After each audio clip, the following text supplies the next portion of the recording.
Alright. Realised got no sound. Oh no! Oh, I so apologise for that. Oh my goodness. Hope no one sees that. Anyway, we're back in. So, need to click on the other screen. Right, so today, so just my camera. There we are. Right, welcome back for another day. Day 12 to be exact. Of Naruto. Lovely. We're just gonna clap. We're just gonna go straight into this. Let's do it.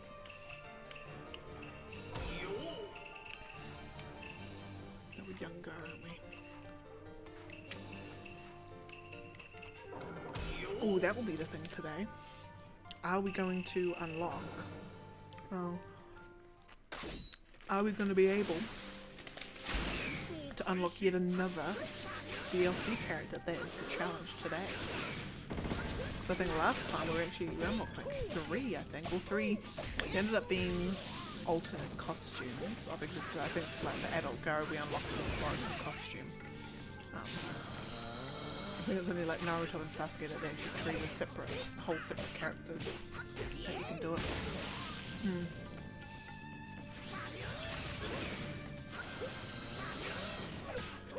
Well, like I said, we'll see how we go.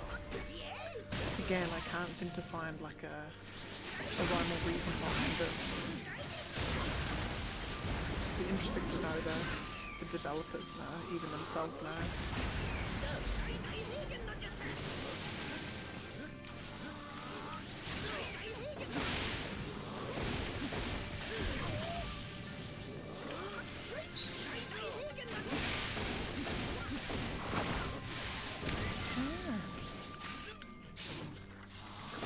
I do love though, is how when you get knocked down and then you get your chakra dispersed out everywhere, you can actually like refill your chakra more to how it was when you got hit. Oh. Stop. There's all that.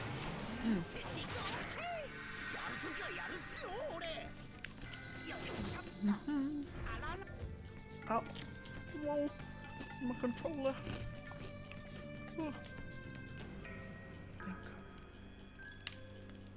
There we are. Lovely. Whoa. Delicious.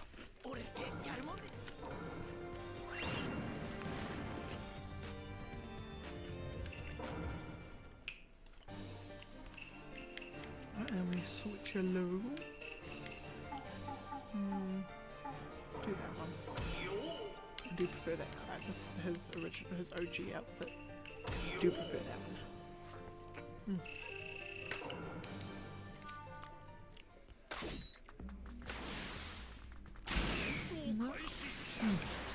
Oh, we have a lovely, delicious chocolate eclair ice cream today.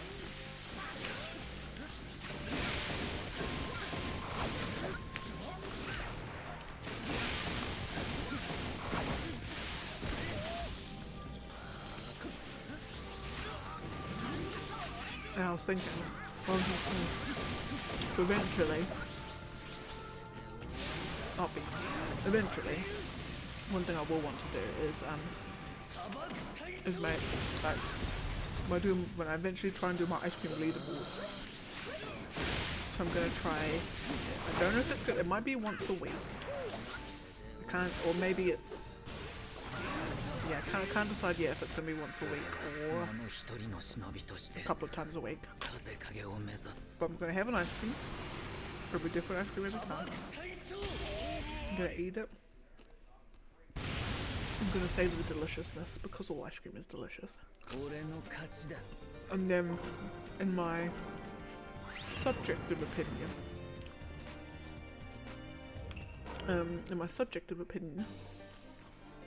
I'm gonna rate that ice cream on a scale of 1 to 5, irrespective of other ice creams. And then what I'm gonna do is I'm then gonna put it on a leaderboard of which ice creams have I enjoyed the most. So there's gonna be a big long list of all the ice creams over here, and where they factor in on the list. And then at the end of whether it be the month or the year, haven't decided, or maybe even the quarter, haven't decided yet. One of them anyway. I'm gonna do like the Frizzy's like top ice cream showcase. So the top 5. That's what I need to have. I've decided. So each quarter is going to have its own separate list. And then I'm going to do top ice creams of that quarter, and then at the end of the year, I'm going to have top ice creams of the year. So it's going to be like separate leaderboards, like, or like a leaderboard that it expands over time. By month, by quarter, and then by, month, and then year, and then all time. So then, if you're like, hey, what was the best ice cream you tried in 2022 or 2023? I can be like, yo, here it is. And then if you're like, what's the best ice cream you've had, period? I'll be like, it's this.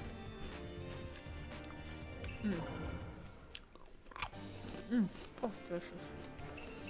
So, and because we're all inclusive here, I'm gonna be having dairy-free ice creams, gluten-free ice creams. I'm gonna be having sorbets. I'm gonna be having mochi. I'm gonna have ice creams on sticks, ice cream in a cone, ice cream in a tub that you scoop into a cone. They're all included. Ice cream, like the block ice cream, like the square ice cream, anything ice cream is I'm gonna try it. So that might be things like for instance, we've got like the tub of chocolate eclair ice cream. Or what I might do is like if I go to like a dairy or something, and then in the ice cream freezers there's like a new flavour that I haven't seen before, I might just buy it then and there and then just stash it in the freezer for like my stash of ice creams that I've bought, flavours I still have yet to try. So in case we run out of all the tub flavours to try, at least I've still got those, so I can still do ice cream reviews and fill the leaderboard up. And it's going to be great. It's going to be fantastic. And then what's going to happen is it's going to become such a pop culture or modern culture hit, such a pop culture, modern culture phenomenon, that every ice cream manufacturer in the world is going to want to have their ice cream reviewed by me, or where their ice cream stacks up on the leaderboard. Because like I said, there's no ice cream that I will not eat, unless, and this is me just being me, is unless it's like kind of like an ice cream flavor that you're like, why have you made that an ice cream flavor? Like, what's an example? Onion ice cream or tomato sauce ice cream. Like ice cream should not be desecrated, but be contaminated with such savoury filth. There are some odd flavours that I will I'll give a pass, such as like there's like ones where you get like cereal ice cream. So there'll be like a Fruit Loops ice cream, or they'll have done like an ice cream with like bacon in it, like that I will allow, because again, because this is all my very, very subjective opinion, I like bacon first off, and I can see that if they were doing some kind of like bacon maple thingamabob, I can dig that. I can get down with that. I'm good with that. But yeah, but when it's like, oh, I got this sour cream and chives ice cream, I'm like, no. Because then, with my show, well, it won't even be a show, it'll just be like a 5-minute segment at the start or end of the stream. I could make it a show. Anyway, because my thing will then, I will become the authority on ice cream. So when someone's like, oh, look at my sour cream and chives ice cream, I'm like, no, I'm not having that on my show, because I think that it's a desecration of all things ice cream. And then, because I've said that, and because I've done that on my show, then other people will realise that yes, it is a true desecration. It is a desecration of ice cream. And then I can then abolish the ice cream flavours I don't like from this earth. Because ice cream companies will be like, well, because she said that you can't, that sour cream and chives has no right to be an ice cream flavour, then they won't make sour cream and chives ice cream. They will realise how wrong and stupid they were. It's a flawless idea.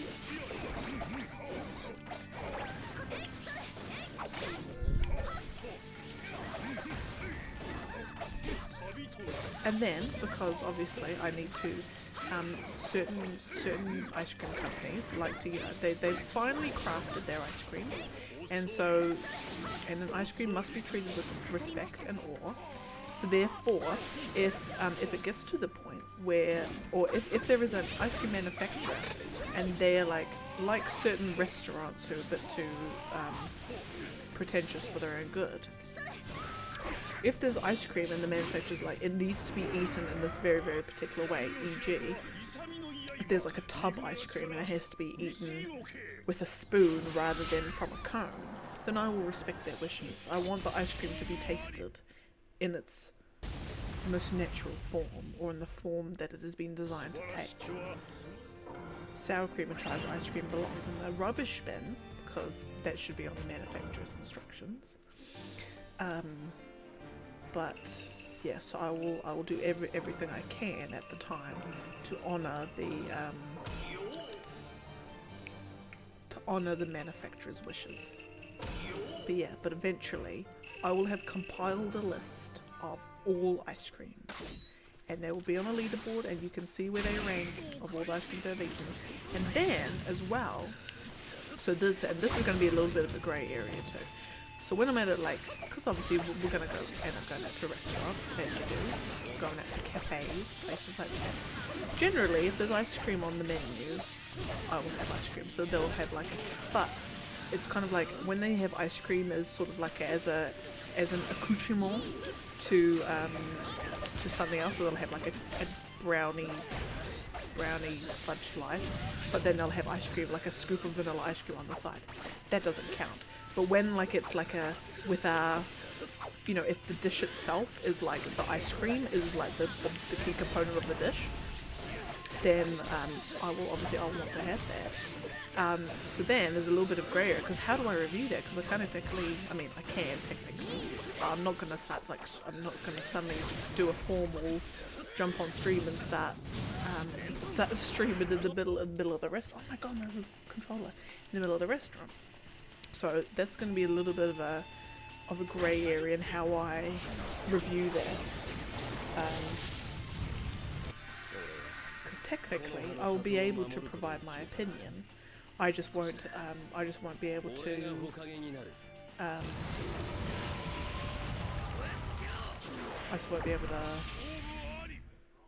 put it on the leaderboard at the time. So I reckon what I might do in that case is, if that's the case, do the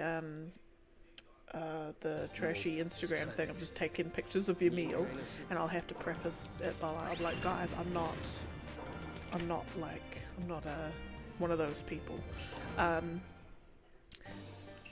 And then, so I'll take a picture, I'll take, do my notes or whatever in my head.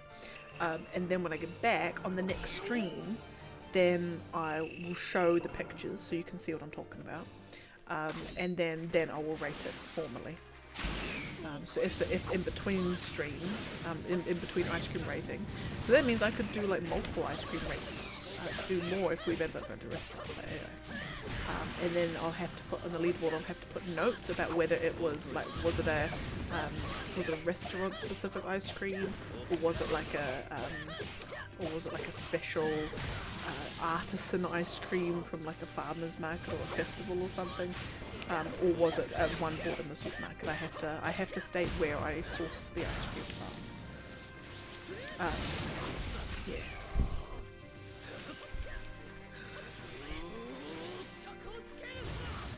Anyway, so long story short, I will become the authority on ice cream. When it comes to ice cream, my opinion is the only one that matters. There we go. You play more gummo.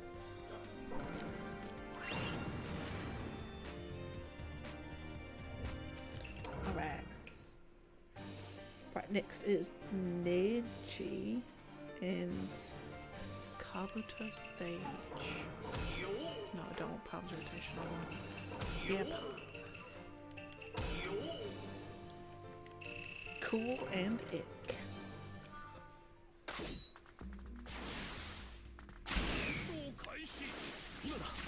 Oh, and then I was wondering what else I can do, because obviously I don't just want to like sit there eating ice cream and be like, oh yeah, here's where it goes on the leaderboard. Like I need to provide more substance in my reviews. So maybe I could do a thing like, kind of like how you would with wine, where you say what it could be paired against. I could do like, what would this ice cream go well with? Would it go well on a sundae? Would it go well as an accoutrement for some like brownie fudge, or some sticky date pudding, or some fruit cheesecake, or even just fruit?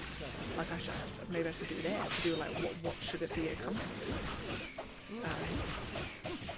I should maybe do that, or I could do like, what other ideas is there?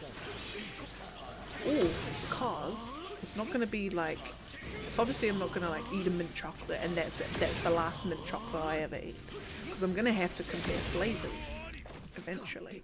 Or like, not flavors, compare brands. So when I do, I need to capture the brand, where I sourced it from, the flavor, as they call it, and then what I need to do is kind of almost like in a side one, I have like, of all the chocolates, or like somehow compare mint chocolates next to other mint chocolates. So which mint chocolate is the mintiest chocolate?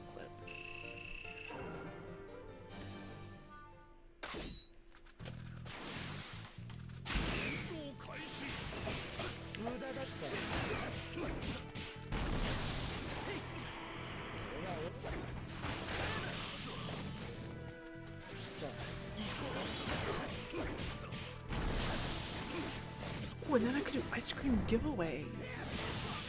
Actually, no, that wouldn't work actually, because I'll put a packaged ice cream in the envelope and mail it to you. No, that wouldn't work actually. How would you even do an ice cream giveaway? You wouldn't. You'd have to like give away you'd have to organise with like the company to give away vouchers, wouldn't you? Yeah.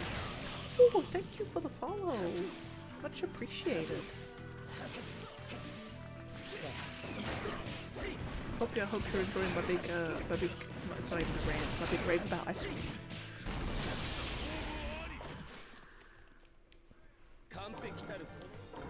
Alright, so I'm going to just update the fights remaining, because we're down to, actually no, I'll update the fights remaining shortly, because we're almost 10,500. So, actually no, I'll update it now.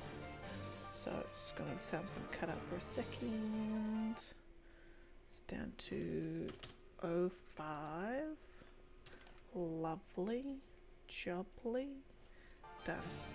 Alright, next is Naruto Kurama and Toby with the white mask. Ooh. There we go. Lovely.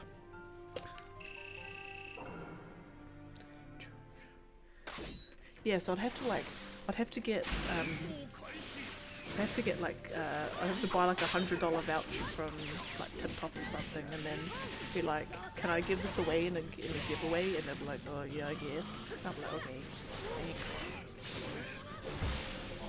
Huh?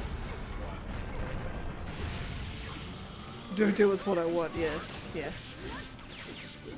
Yeah. And I'll be like, hey, TikTok, you want a sponsor?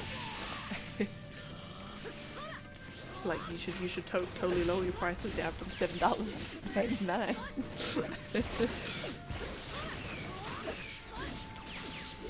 because that's where we need to go. Because there's a place in Auckland. Oh, what was it called? Giapo, and they do like they change their menu around all the time, but they do like a like interesting ice cream. So they did one where it was like, I think it was like an octopus one, where they had like, I don't know what flavour of ice cream it was, but then they put all these weird like chocolate molded tentacles and stuff all around it. Like, it was like, I don't know how the hell you'd eat it without something falling off. But then it was like $20 for this ice cream, and it was apparently it was like super fancy. Yeah, and then they've got like flavours like Canterbury mulberry or something. They had like these like exotic flavors, and they're served to you by like exotic European ladies, and all this. Well, what they were at the time anyway. That we got some. They could have changed that.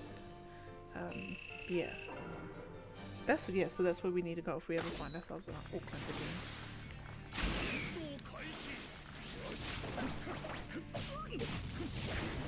Oh, and then that's right. One time in our life, we have to go to the place where I think it's in New York. The place that does like the $10,000 ice cream, and then like the ice cream itself is like, it's like gold ice cream with like gold flakes inside of it, and then they serve it to you in like a diamond encrusted bowl, and then it's like a silver spoon with inlaid diamonds and rubies and sapphires.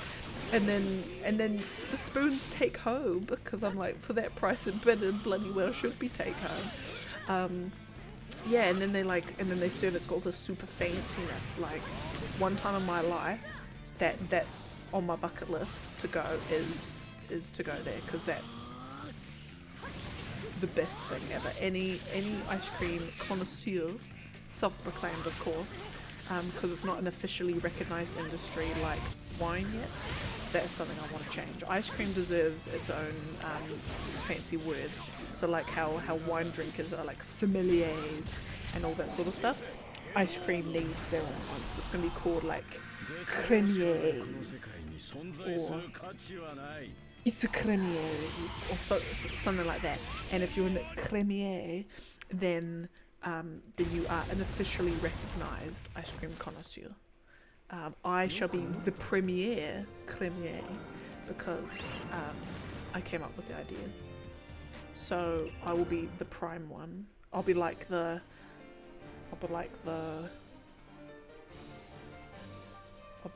thingy. I'm trying to think of an example for some reason. I'm going through like Geth in my I'm a Geth prime. I'm like, no wait, you fight like heaps of Geth primes. So like it'll be like the cyber overlord from Doctor Who to the Cybermen. It'll be like that. I would be like the prime one, and then all my and all my underlings underneath me are like the normal cremiers, but I'm the prime one. Excuse me.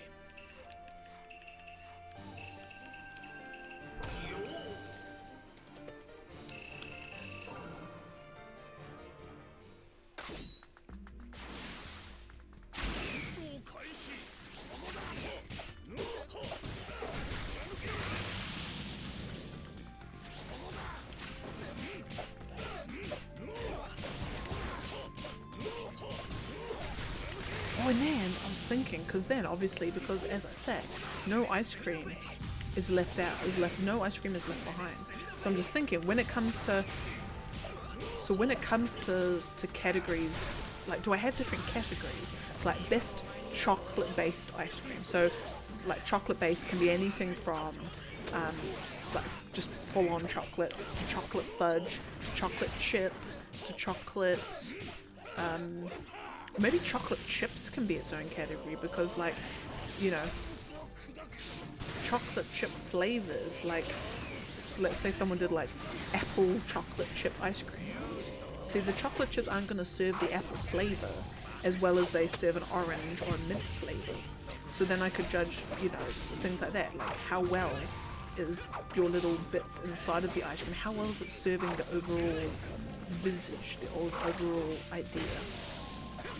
And then I have like best like fruit-based ice cream. So that will encompass everything from strawberry to boysenberry to mixed berry to wild berry to fruits of the forest to black forest ghetto would actually be a. I'll have like a separate category for like other dessert-based ice cream. So you've got like your sticky date pudding ice cream. I've got your. Yes, I'm almost in the 10-400s, of course. Almost there. I'm actually like 1, 2, 3 fights away from it actually. Yeah, because yeah. So then you've got like your other dessert-based ice creams. So you've got like your apple pie ice cream, your black forest ghetto ice cream, your what was the one? Was it a birthday cake ice cream they had? Which I don't rate as with all the hype about it. I don't rate it anyway. And then so you've got that, and then you've got your like I'll have like a I don't want to call it odd or weird ice cream, but kind of like your creative ice cream. So like your giant octopus ones, your morning breakfast pancakes ice cream, where it's like pancakes with golden syrup and butter and lemon juice and all that sort of stuff on it. And then, because I think it would be unfair to put a gluten-free and a dairy-free ice cream with the full gluten and dairy-free, just because it's kind of like because it's enough of a category like chocolate and fruit-based ones are. So then you'd have a category for your sorbets. And then you've got a category for like probably like mochi, because ice cream's like mochi ice cream and that, where they're not like ice creams in the sense that we know them as ice cream, well the Western world should I say knows them as ice cream, but they're still like ice cream-ish, I think. Maybe iCarly got it wrong, because my only first experience, should I say, of mochi ice cream, or the fact that you put mochi ice cream together, is there's like an episode of iCarly where Freddy comes in and he's like, look what I got, mochi ice cream, and then I'm like, must be a Japanese type of ice cream. And then because we got some from the supermarket ages ago, didn't we? Yeah, we did. I'm pretty sure we got it was like a mango flavored one. I'm pretty sure it was like where it comes in like the little like bean paste balls, and it's got like the weird like chewy. It's not really chewy, like soft chewy. I'm pretty sure it was us. We got it at Pack and Save. I'm pretty sure. That wasn't you. I'm so sure we got it. Oh. Anyway, yeah. So it could not even be an ice cream, but I think it is. Anyway, so you've got a category for those sorts of ones. And yeah, it'd be great.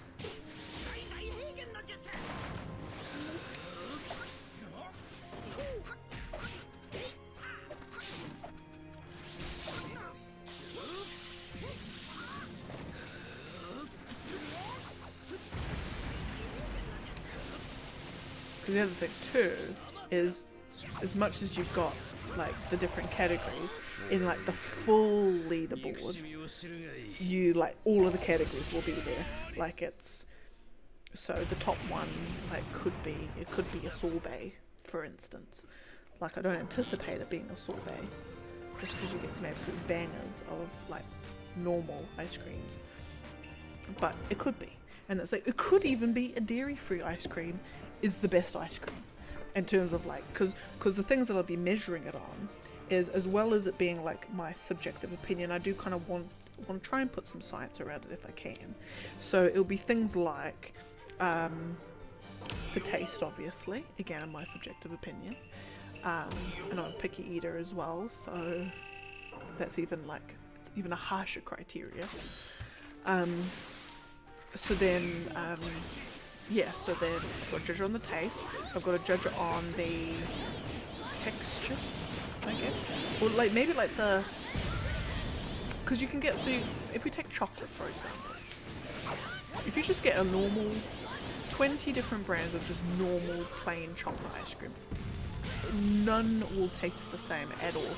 Some will taste like, it's like kind of like the meme about the LaCroix drinks, where it's just like can drifted past a strawberry flavoured strawberry sort of stuff. Like you kind of get ice creams where the chocolate flavour is that, where it kind of like they thought of chocolate when they made it, but it's not actually chocolate. The ones where it tastes like chocolate yogurt, and others where it's like, oh, they spent a lot on this chocolate, like, you know, those sorts of ones. So I think, well, I suppose with ice cream, all you really can do is judge on the taste, I guess. You can't really judge on presentation. It's not exactly like it's been prepared with presentation in mind. What else could you do?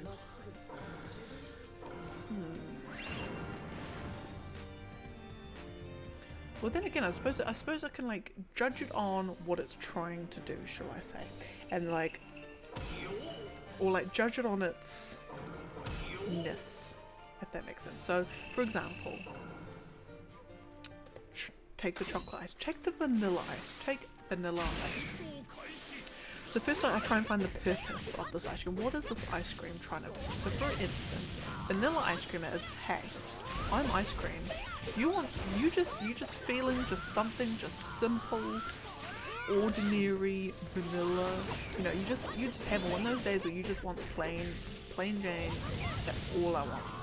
And so, does this vanilla ice cream satisfy that craving?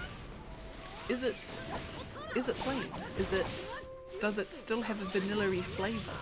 Is it a vanilla flavour that makes you sad that you're having vanilla, or a vanilla flavour that says, hey, I'm glad I picked vanilla today?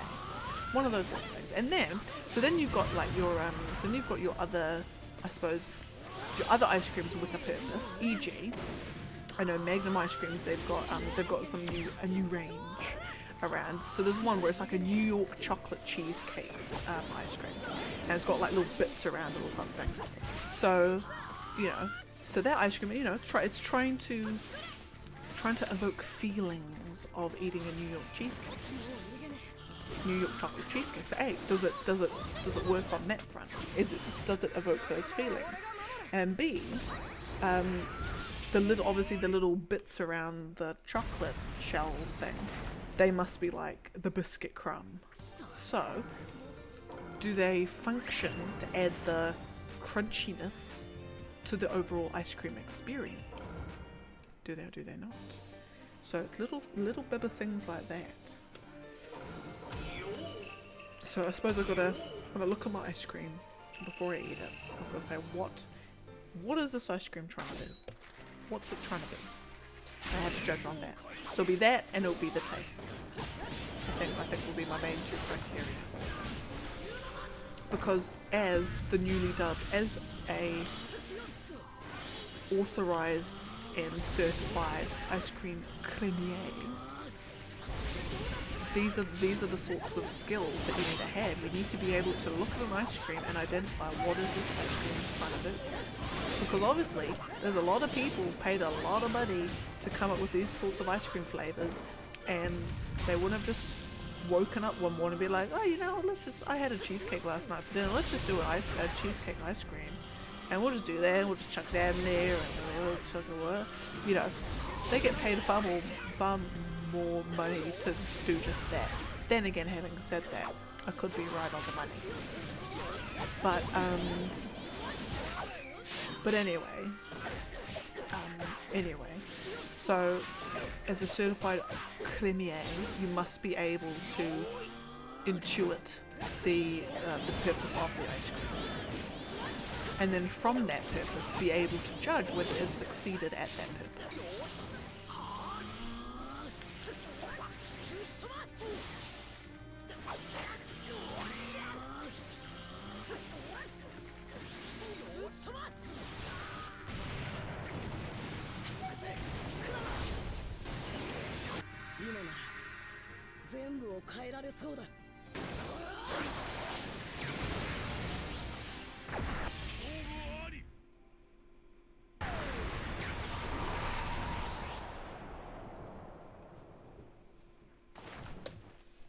Good.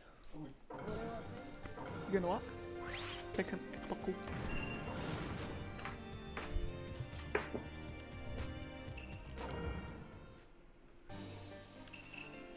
Alright, who's it just facing? Lee. Oh! No, who's that? No. No. No, I oh my goodness, I can't even get my character. Nothing. I got it.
There we go, lovely.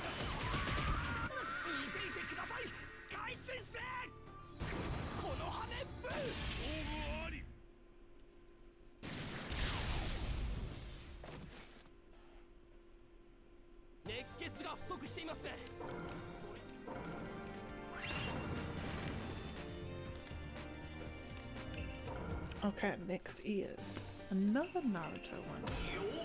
Is it that one? Oh no, one. Who do I want?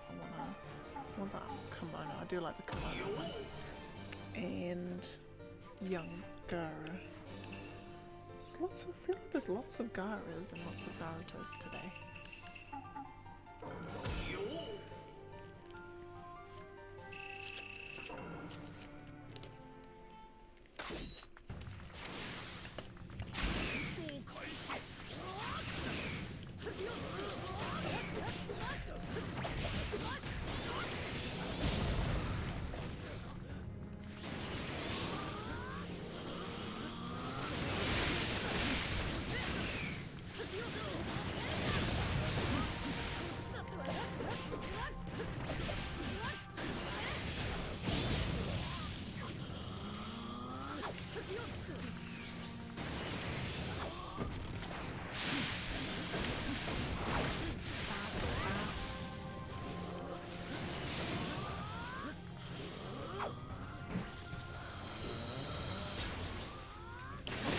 Everyone's so because all the because Final Fantasy 16 is obviously, you know, it's a thing, it's like a proper thing now.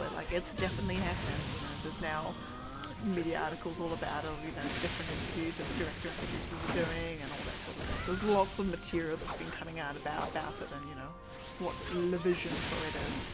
But now everyone's losing their goddamn minds because the developers are sort of doing a bit more, they say adult themes. I don't think it's going to go like hardcore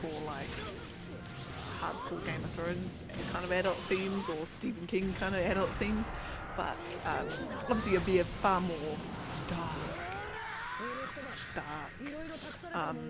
and deal with a bit more heavier stuff than other Final Fantasies, even though Final Fantasy deal with a hell of a lot of like heavy stuff, like really, but I think it's not going to deal with it in such a I don't know actually. No, I don't know what way they're going to deal with it. They just say it's a bit more mature than other Final Fantasies. Bless you. So, and everyone's losing their mind because they're like, oh my god, this is going to be an X-rated game, and it's just it's going to be like, what is it come to, like, oh my goodness, like Final Fantasy as a mature like M-rated R16 game. Like, what's happening with the world? And it's like, guys, I really don't think it's not gonna be R-rated at all. Everyone's losing their minds and being like, so there's two camps at the moment.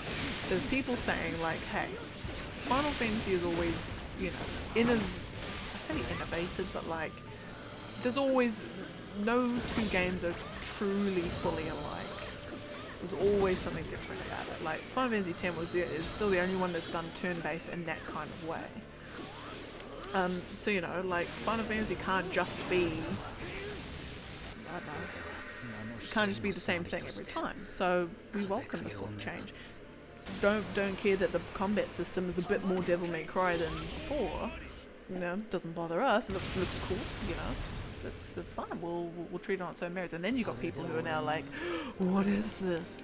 Action-y combat like Final Fantasy 15? Mature themes? Hell nah. Like, this ain't the Final Fantasy I'm used to. Like, screw this. This is like you've ruined my childhood, sort of, kind of. Not to that extent, but like it's a bit, yeah, the same sort of sentiment. And like, at the end of the day, both camps are kind of like, there's no, like, if you don't like a game, or you don't like the direction a game's taken, then that is like perfectly fine, like absolutely perfectly fine for you to just be like, no, you know, I enjoyed Final Fantasy when it was ATB gauges, you know, ATB gauges, you pick your attack, magic, steal if you've got it, if you're that particular character, or item, flee, what have you. And I don't particularly care for 15 because it deviated a hell of a lot from that. And no, I'm good. And then, yeah, and they're like, that's like perfectly fine. A lot of people, when Assassin's Creed Origins came out, and it was obviously, look guys, we're going far more like RPG than Assassin's Creed has before, people are like, I'm good. Like, we liked Assassin's Creed 1 and 2, where it was, you know, you are an assassin. You can't just start equipping weird poison swords and do all this fancy stuff, because like, you're an assassin, you're not like a superhero, you're not like this insanely superpowered person, you're just like a guy who just happens to be a really good assassin. So a lot of people just got turned off by the direction the Origins and Odyssey and them all went. And fair enough, then that's okay. If that doesn't float your boat, then there's nothing wrong with that.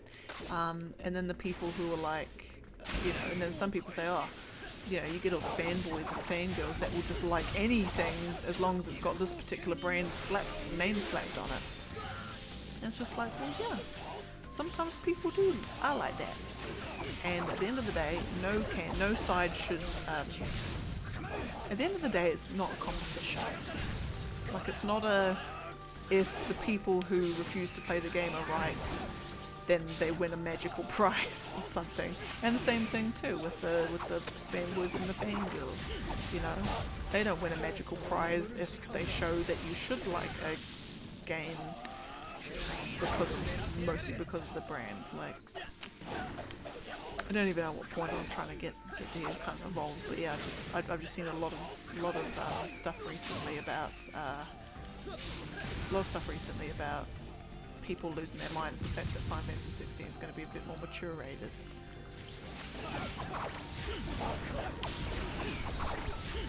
Which reminds me, actually, because I'm just thinking of Reddit threads, and it just reminded me. So you know that Juicy Fest, or that Juicy Festival thing?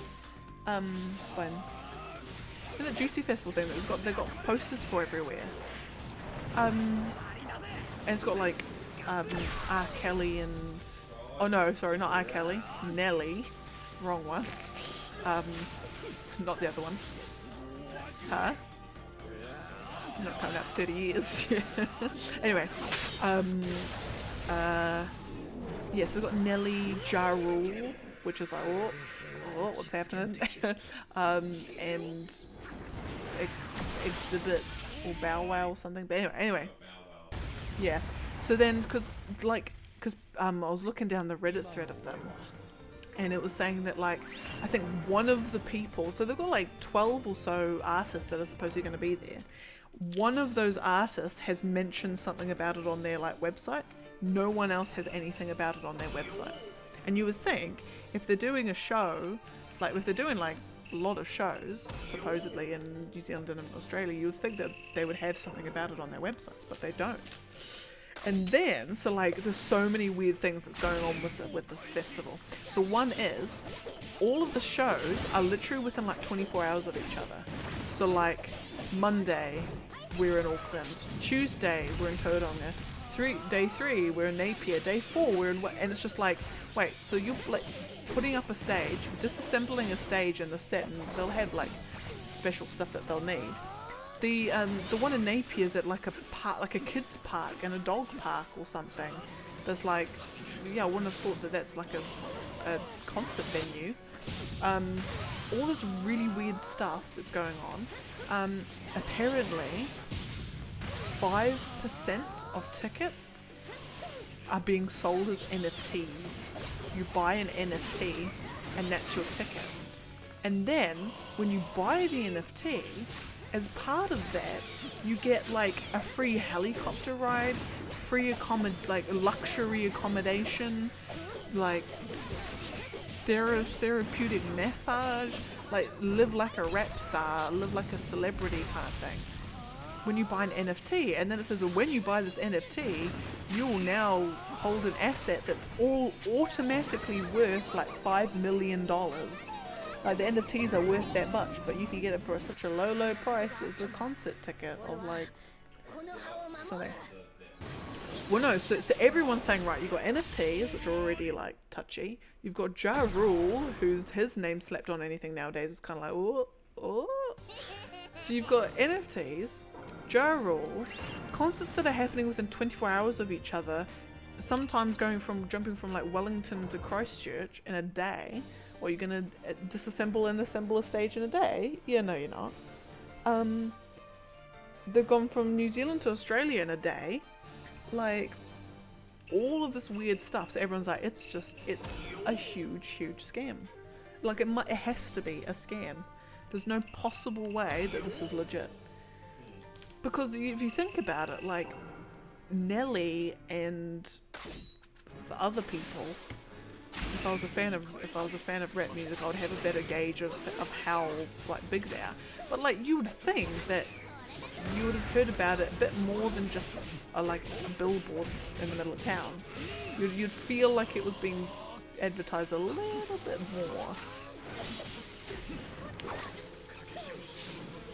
Yeah, so everyone on the Reddit that I was reading was like, this is just a scam. They're gonna if they have as many NFTs to sell as they say they do, and they're worth this much, they'll make if they sell all the tickets, they'll make 18 mil and then gap.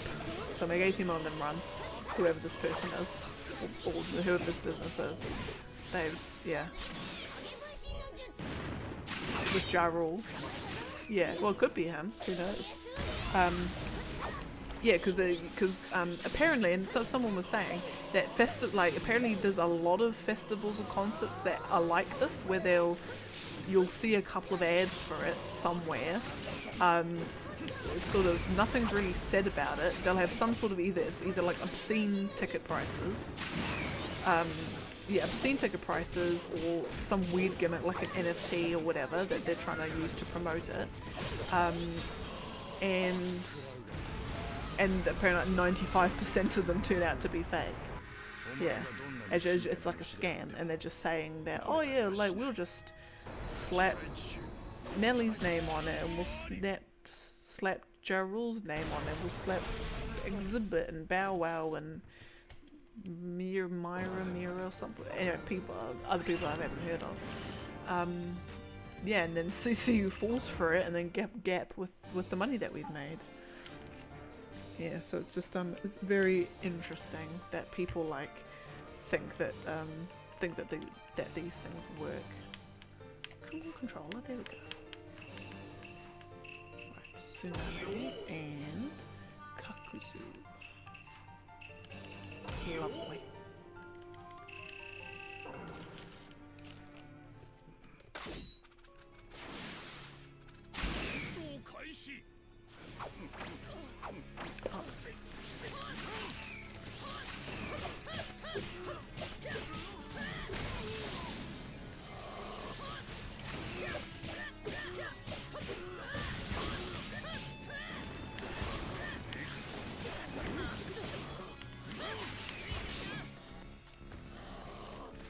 Because she's got such a rubbish. Oh, because she's got so all the characters they have like really what I call really rubbish ultimate jutsu triggers. So that's people like Tsunade, young Sakura, young Gara, Shino, both Shinos. Actually no, young Shino. I think just the ones where it like the trigger's only in a circle around them. When it comes to doing the ultimate jutsu, because otherwise if I'm trying to wait for it to finish them off with, I could be there for ages if just the AI just decides to be a mongrel. There we go. Lovely.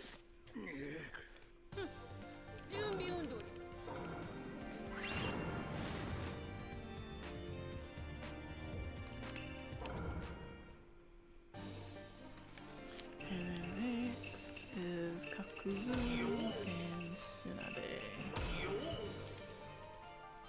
Alright.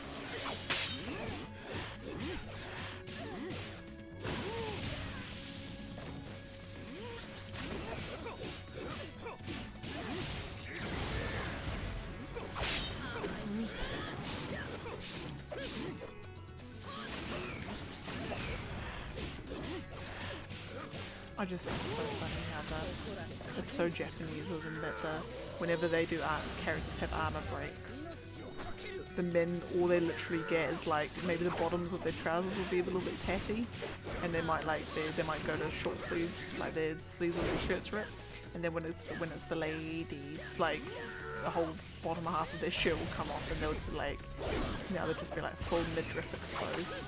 I love it. It's so unapologetic, which is what I love.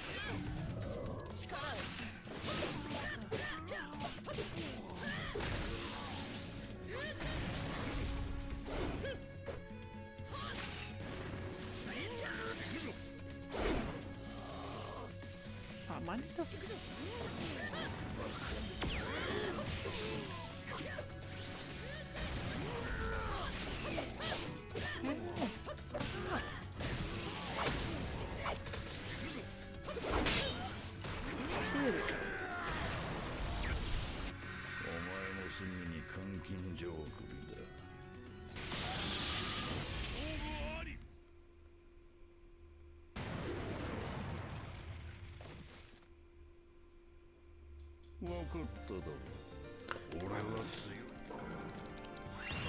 Cinema update.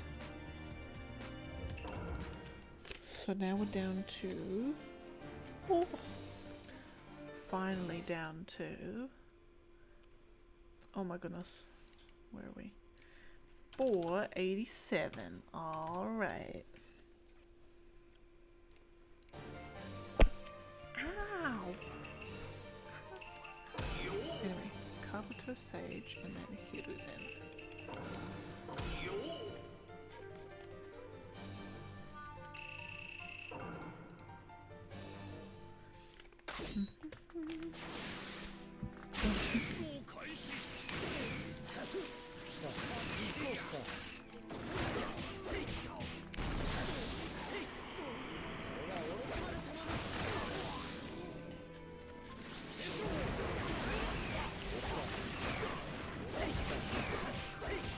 That's a game I started playing recently.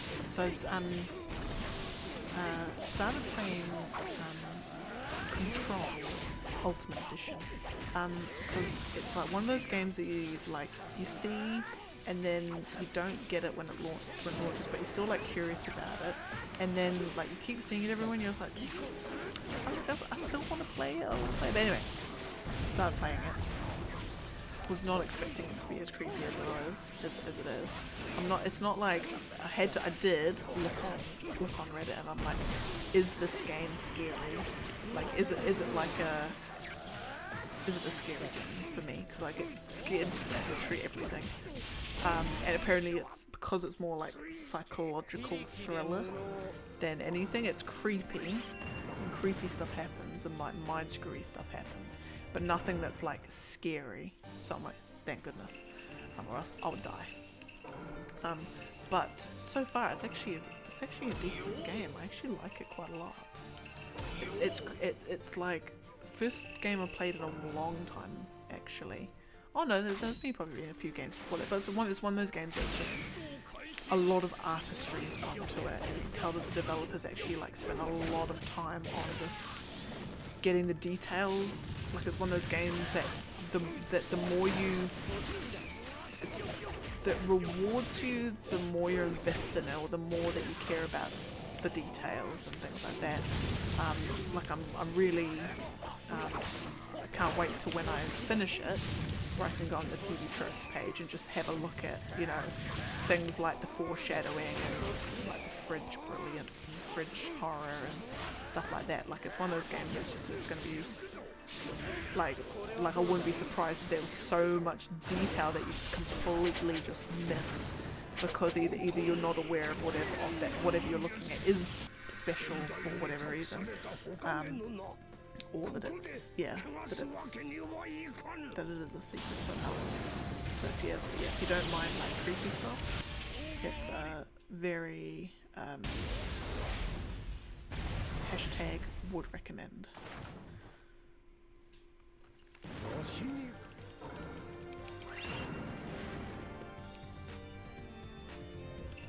Right, next is Keep in Jiraiya.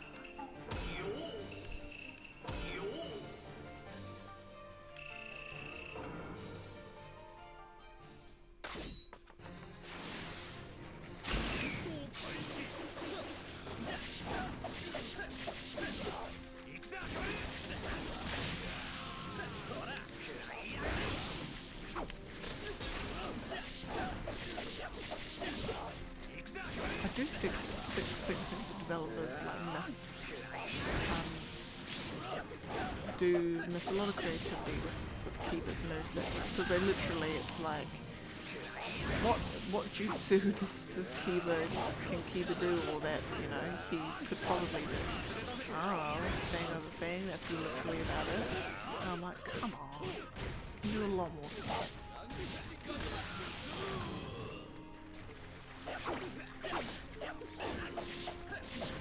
Because the thing is like, because when you think about it, it makes a hell of a lot of sense why Kiba, Hinata, Shino are paired together, is because they're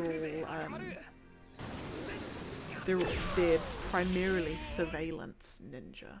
Like their clans, Hinata's probably to a lesser extent, but like definitely Kiba and like Aburame and Inuzuka clans are like, you know, their surveillance, or Aburame is more like they've got extrasensory, should I say, like the ability, extrasensory clans. So of course, and then like if you think about it, that probably the ways that the teams were made up. Yeah, the way that all the teams are made up, why those characters are in those teams, makes a hell of a lot of sense. Like the Ino Shikacho trio, again, absolute no-brainer. Like absolute no-brainer. Kiba, Shino, and Hinata together, their abilities are designed to help them with stealth and rogue scouting missions. The whole thing about the reason why Naruto, Sakura and Sasuke were together is that you know, Kakashi kind of, where he had already had a connection with Naruto's dad, so obviously it makes sense for him to want to want to look after the son of his sensei. And then because Sasuke had the Sharingan like he had, then he would be in a better position to help Sasuke with that. And then I can't actually remember why it said Sakura was there, but probably just there just because Sasuke's blue, Naruto's yellow, and we just need a red one to round out the primary colours. Probably not, but yeah. And then I'm just trying to think why Neji, Lee, and Tenten would have been together. Because Lee and Guy, like, definitely. Can't think of it. I'm sure there'll be a reason. Right. So I've done that. Right, next is Sai. And Hiruzen again. Oh, no, not you. Get back. Not you. That guy.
Gives me time.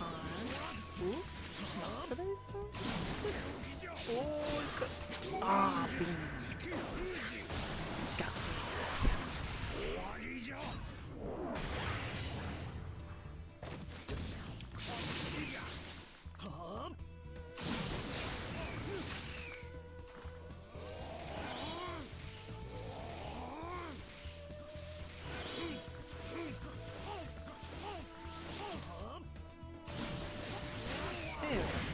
Thank you, giant bird, for having great wingspan.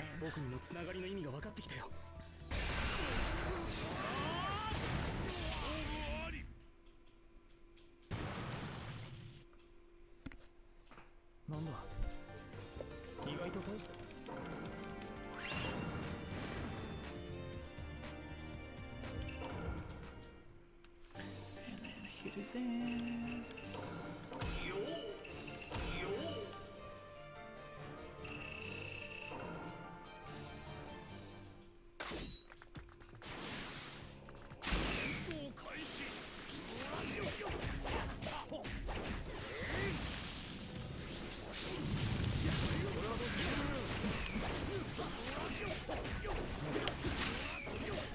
You making a cup of tea? Yes, please.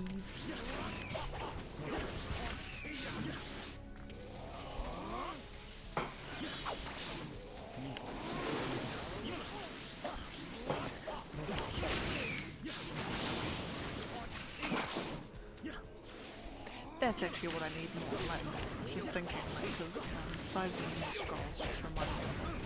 I really need. I probably should totally actually dig out the old PS5 games, not PS5, PS2 Ninja game played me, because like there's some stuff in there that you just wonder why they haven't tried to do since. It's like an old Ninja 5.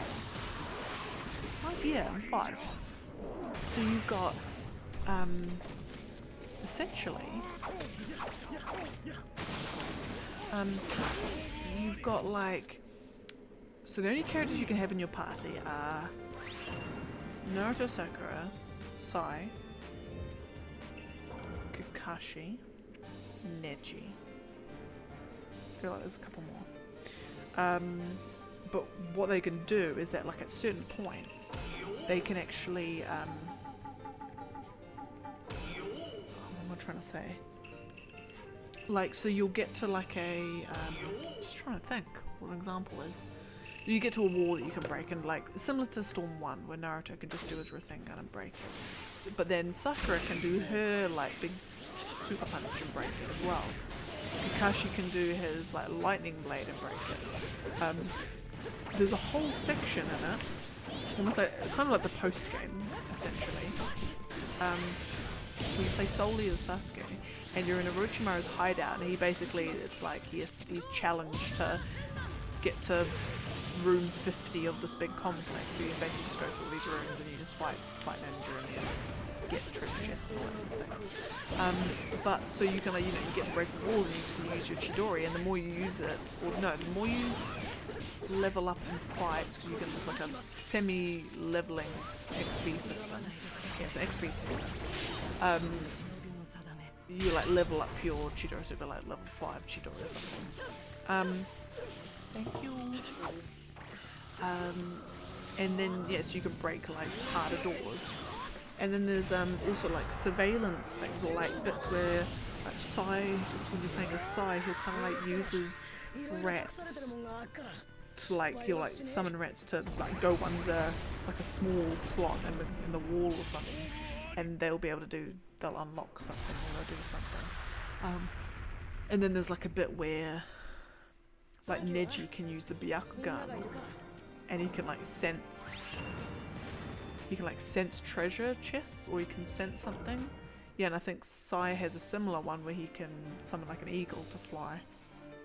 Like, it's those sorts of little detail, or not even details, but like mechanics that you'd have hoped they would do in more Naruto games.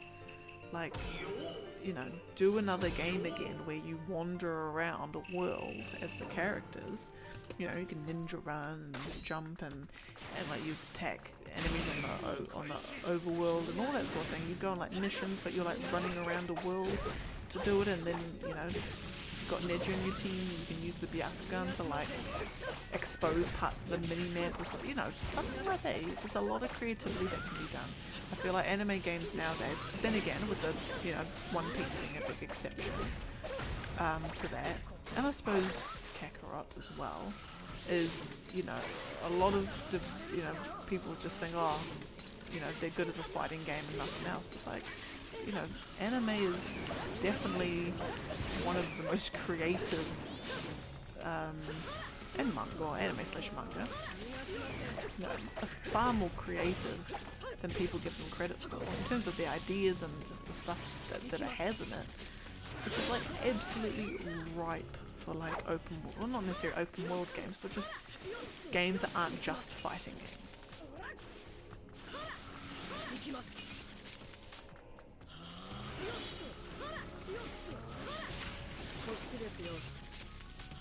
There we go.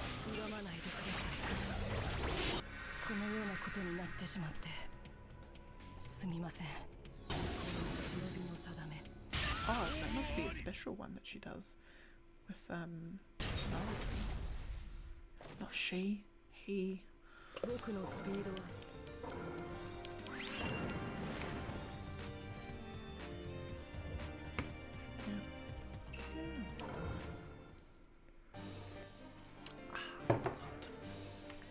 Right, next is Choji and Tintin.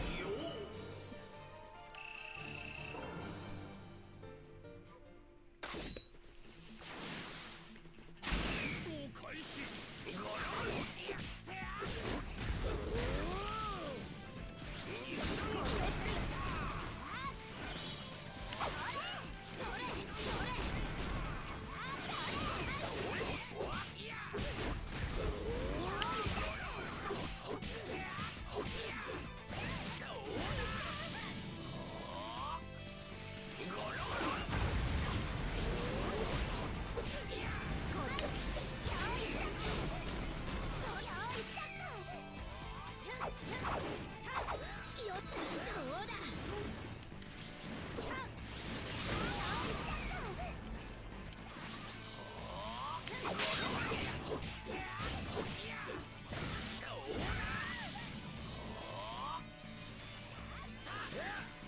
Oh yeah, I got it.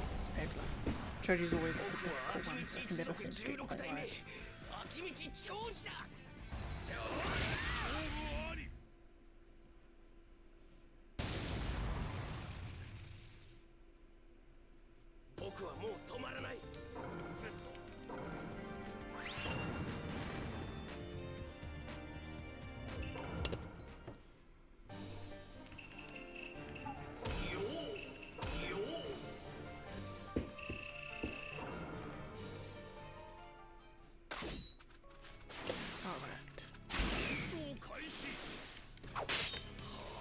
Now that I'm thinking about it, like,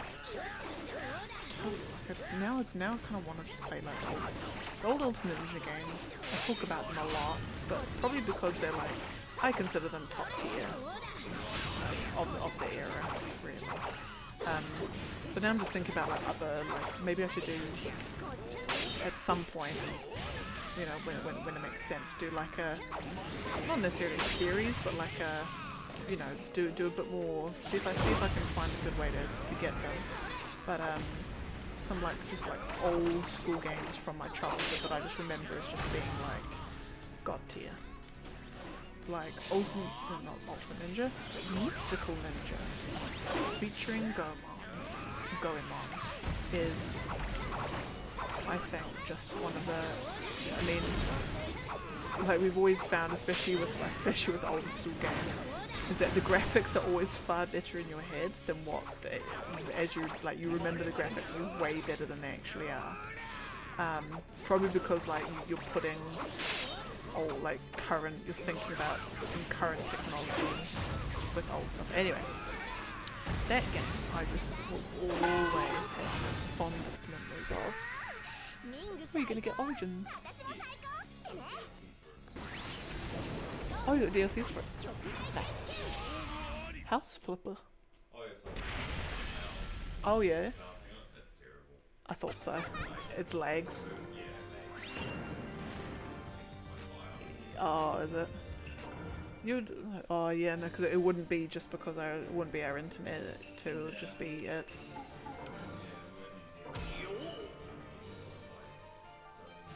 Oh, because it would be Microsoft's data centers, wouldn't it?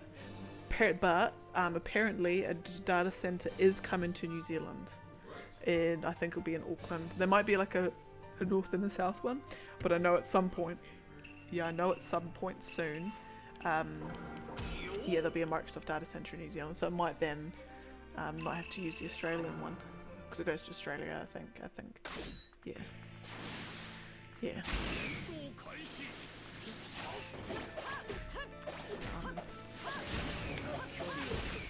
But yes, this Mystical Ninja game it's got to. Literally all it is. It's weird as well. I think it's part of a series as well.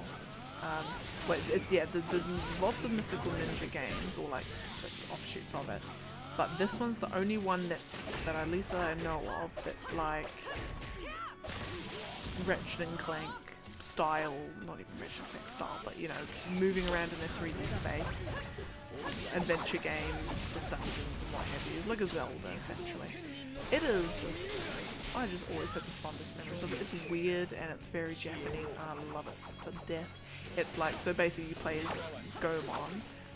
General gist of it, without giving too much away, it's an N64 game. So it's extremely hard to get your hands on. Even then I don't think it was widely, it's one of those like games where like you know of it, but it's like trying to get your hands on it is hard. So main general gist is you are Goemon, or the main character's Goemon, and him and his mate Ibisumaru are eating they're chilling out in their hometown, Oedo town.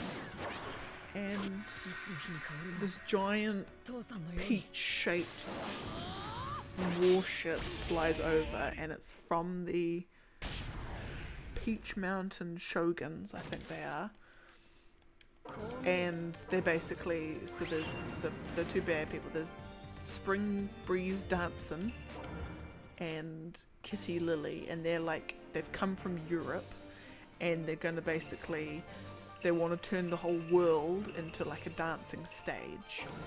And when they say like turn the whole world into a stage, they literally mean like fire a giant laser at things, which like dancifies everything. So like they fire it at the castle in Oedo town, so Oedo Castle, and it kind of turns into like a, like it's still a castle, but it's gone all like, there's now like dancing robots, and like it's infested with robots and sort of thing, and they can now use it as like a, it's weird. It's a weird plot. Anyway, so Gomon and Ebisumaru see this, and basically they kind of like just decide to help sort things, I think. I'm probably missing out on a lot of details. But anyway, so they go try and stop Peach Mountain Shoguns, and then they meet at some point later on. They meet Yae or Yae, Y-A-E, I think it's Yae. They meet her. She's I think she's like an undercover ninja agent. If you ever seen like a chick with like green hair and like a knotted right at the end, and like an orange, purple ninja outfit, kunoichi outfit. Yeah. And so she ends up joining them, and then later on, no, I won't say. You get another character later on, but it's there's like a whole quest to get him. Actually no, he's not optional. And none of the characters are optional. You have to get them at some point. But yeah, so you get them, you go to different places in Japan, like it's actually in Japan that takes place. Go to all bunch of weird like castles that have been transformed into weird versions of themselves.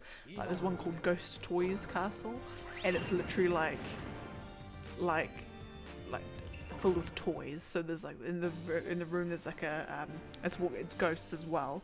So there's a like in the front room there's a and you don't get it till later.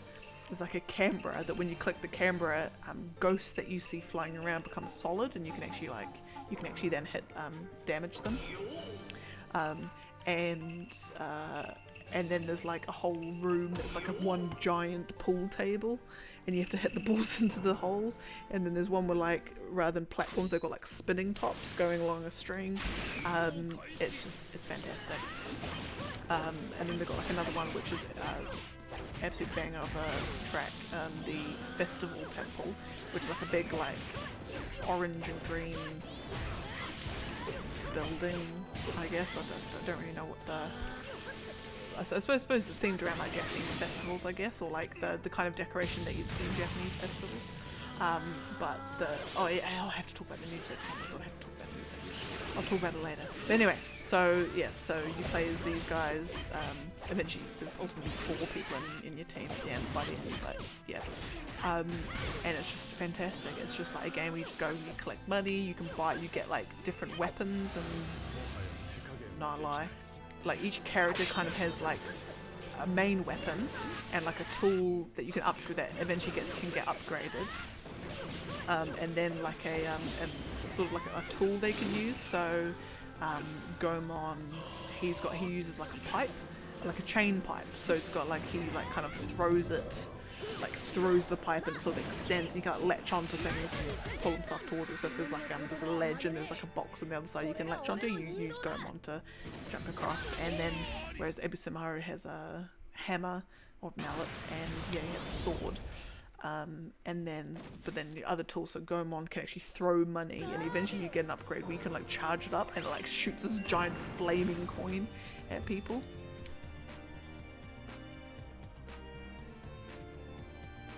You never guess what happened. Another one! I don't know what's going on here. What is going... Do I need to know? I would like to know what's going on. I'd like to know what's going on because then I can unlock all the rest with it. Yeah, anyway. Yeah, so there's got that, and then like that camera I mentioned earlier, that Ebisumaru can use the camera.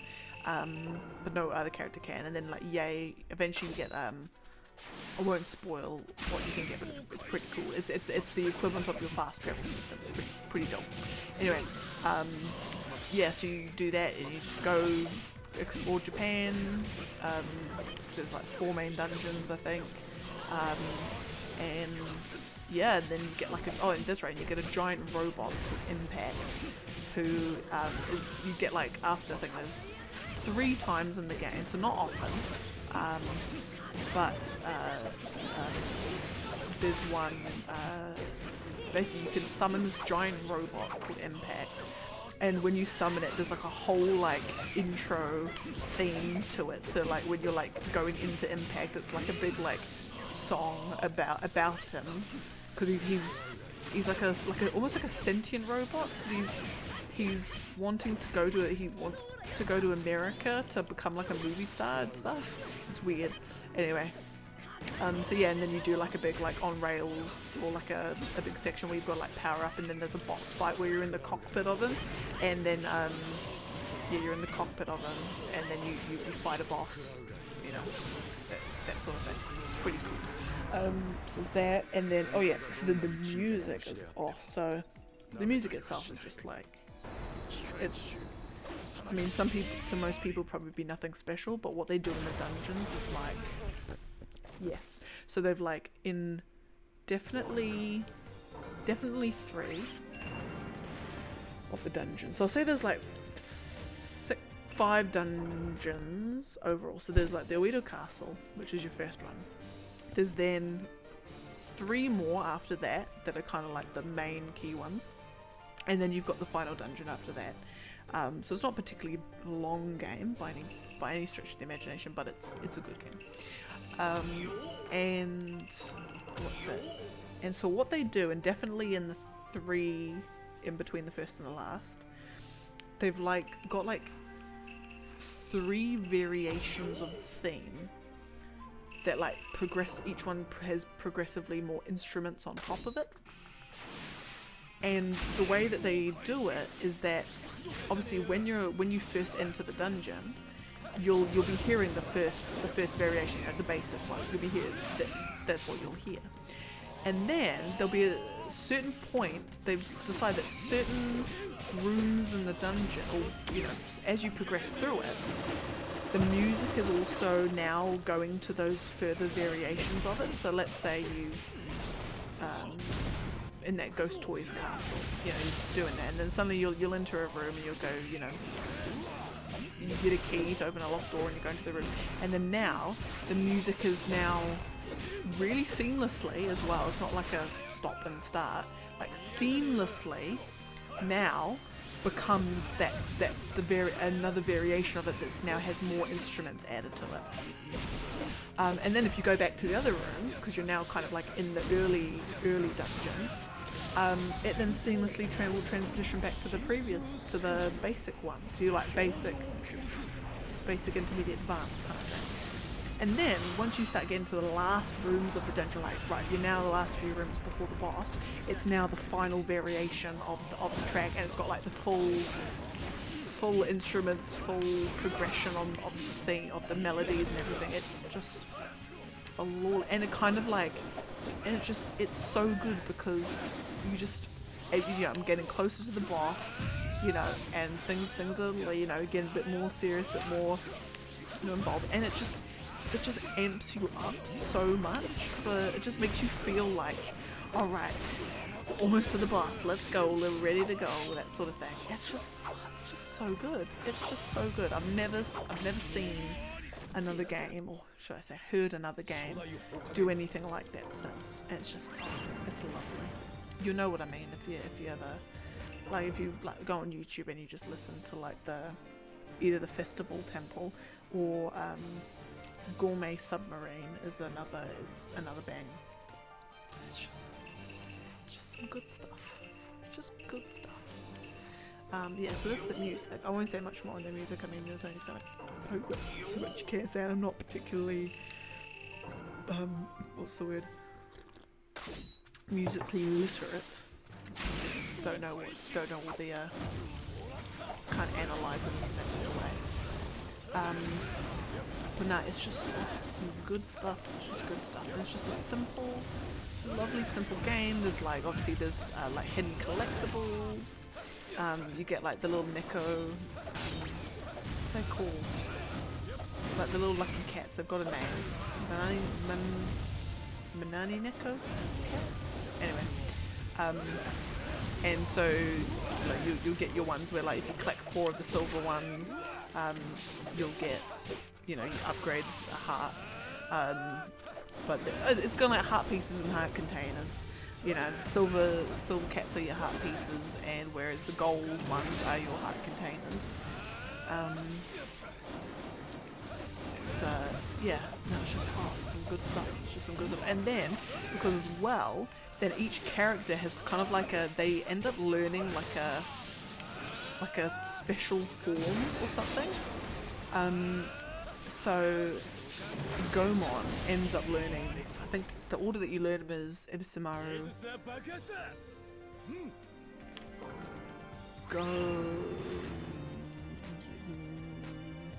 Gomons, Yays, and then the other character. No.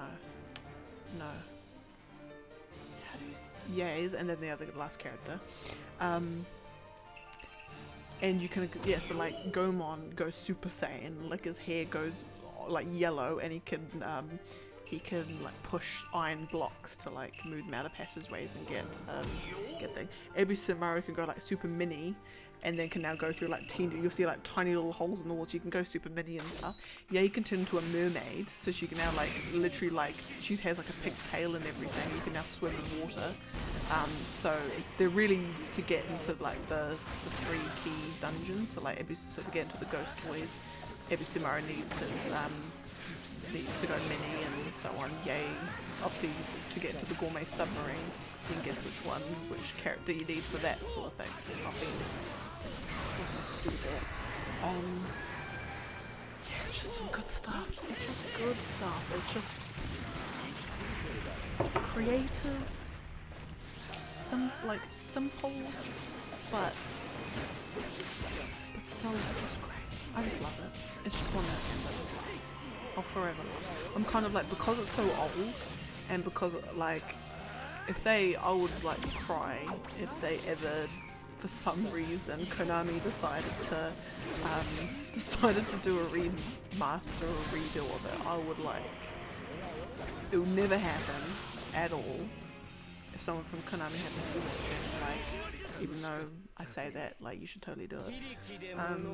But like, I'm almost thinking to teach myself more stuff about like game coding and game development. Do I make like a fan remake of it? Because I would seriously love to do that. It would take me absolutely forever, but I would seriously like consider doing it. I love that game so much. Goodness, there we go.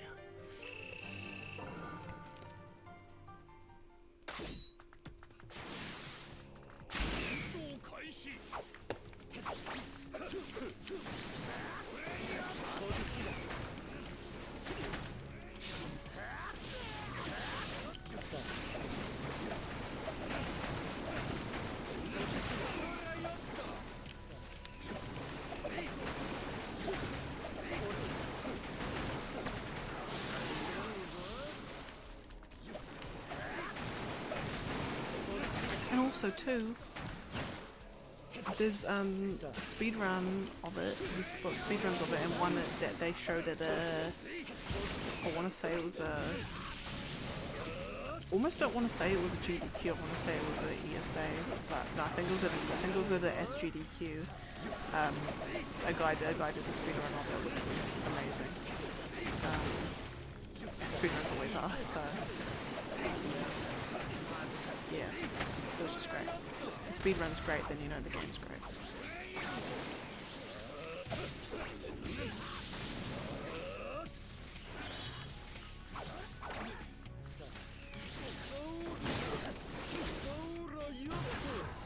Alright. 眉なしにゃカリスマってもんが面に出ちまうんだこれがよ。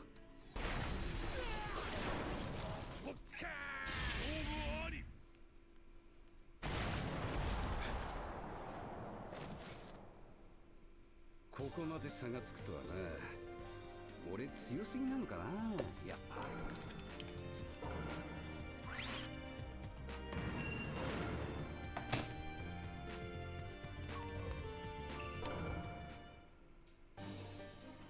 Realize I've got to turn my mobile data off. Data again? Again. Right. Data and Sakura.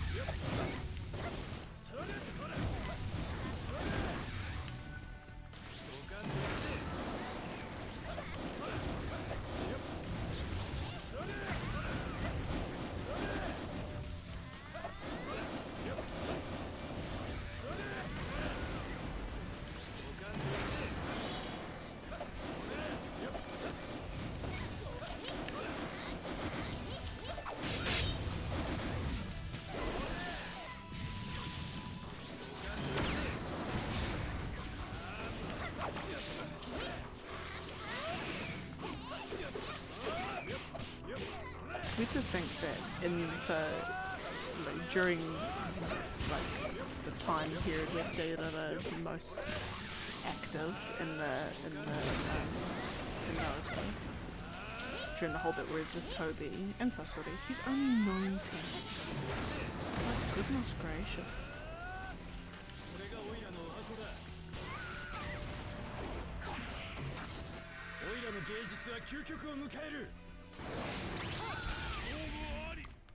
My goodness golly me.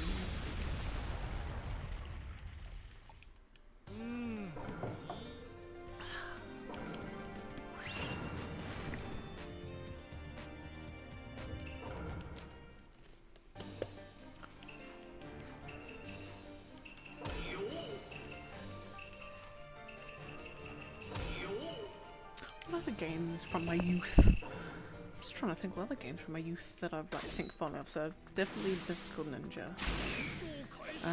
Definitely the old Ultimate Ninja games.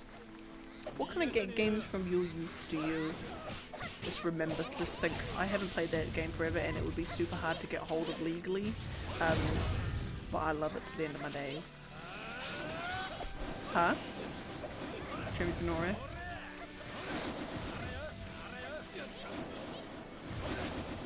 That's the one you're just like, yes, that game was the best. Yeah. One of the best. Yeah.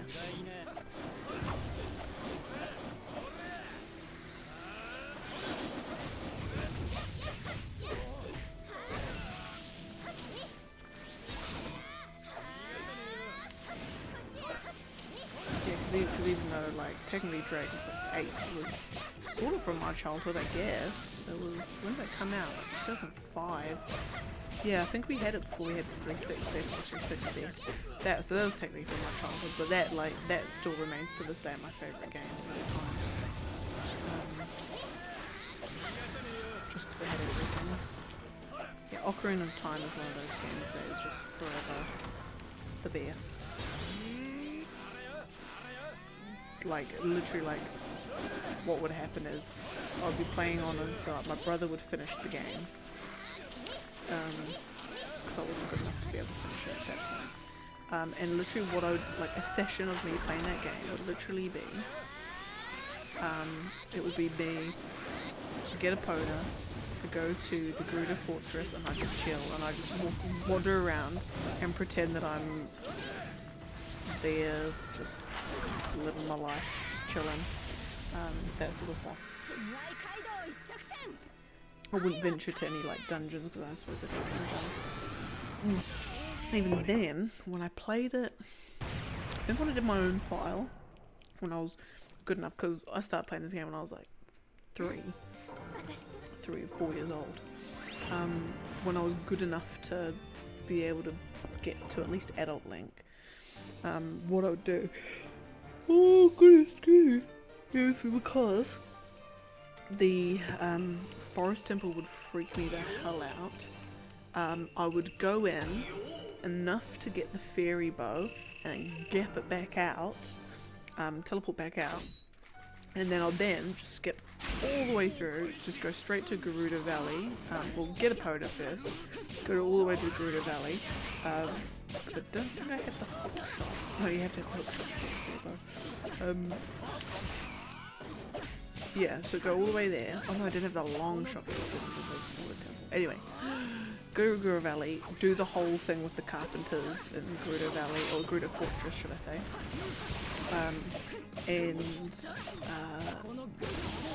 Yeah, do that bit, you know, get captured, kill all the guards, sort of thing.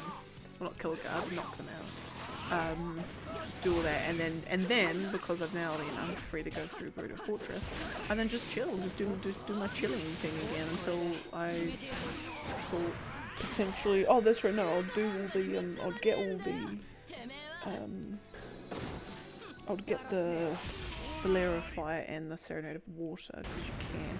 I think the Shadow Temple is, or the, to get the Nocturne of Shadow, to teleport to the Shadow Temple, I think that's the only one where you have to have cleared. I don't know if the flag, I'll have to find out whether the flag to clear it, or the whether it's you have to have done the Forest, Fire and Water Temples first, or whether it just checks for the Water Temple. Because only once you've done that will, when you go to Kakariko Village, then you'll get the Nocturne of Shadows. I think that's the flag. Yeah, but anyway, that's what was at the point. And then eventually I was good enough to get over my fear of the Forest Temple, and finish that game properly, and 100% as well. I've 100% it once. I've got like my perfect save file, so it's like every heart piece, every gold sculpture, all upgrades, like everything, every item, you know, killing all the pose on the Hyrule field, all that sort of thing. Which again was creepy because the pose are kind of creepy. Like the graveyard again was like, oh. I suppose any graveyard in any Zelda game I think about creeps me out. It's like the fact that like pose are a thing, and just the fact that it's just like you just waltz in and you just see the lanterns there and you're like, oh, go beans. Here we go. Here comes the scariness. Only exemplified by Twilight Princess. Like Twilight Princess was just a creepy game. Just so creepy. And just the fact as well, like for me, like as well as one of my sisters, is like sound creeps us out. Like if there's like, I wouldn't even know how to describe, I couldn't even tell you what kinds of sounds they are, but like especially like electronic ones, or like really distorted, disharmonious, is that the right word, weird sounds. They like make us really uncomfortable, like to the point like, oh no. So like Twilight Princess, just like the sound like in the twilight and everything, how would be that really weird like low, like I don't even want to say it's like a trombone or a tuba sound, it's just this really low, almost like they've got a trumpet, like a higher pitched woodwind instrument, and they've just pitched it right down really low, and it just sounds odd and distorted and weird, and it's really creepy. So there's like a lot of that. Also, as well as like Majora's Mask, a game if there's one Zelda game I'm never going to finish, it's going to be Majora's Mask, because everything about that game scares me, like everything. I can't think of one like happy moment from that game, or just one moment that like wouldn't make me slightly uncomfortable. Because the thing, like I know everything about it, like I can tell you every dungeon, every boss, every item. I do quizzes on Sporkle, name every mask in Majora's Mask. I can do it all. I've watched speedruns. There's a particular 100% speedrun at I think it was a think it was an AGDQ, where there's like 4 of them on the couch, and they did like they split off into quarters, so they each did a quarter each. That was a really good one. It's one of those ones that one of those videos that you just rewatch every now and then. It was really good. I thoroughly enjoyed it. Yeah, so I know everything about game, but it's just too scary. I can't deal. I'll just get, if I couldn't, like, you know, doing the whole elegy of emptiness, and just, oh no, I just couldn't do it. Spider House is too creepy. Majora itself is too, Skull Kid's too creepy. The Woodfall Swamp's too creepy.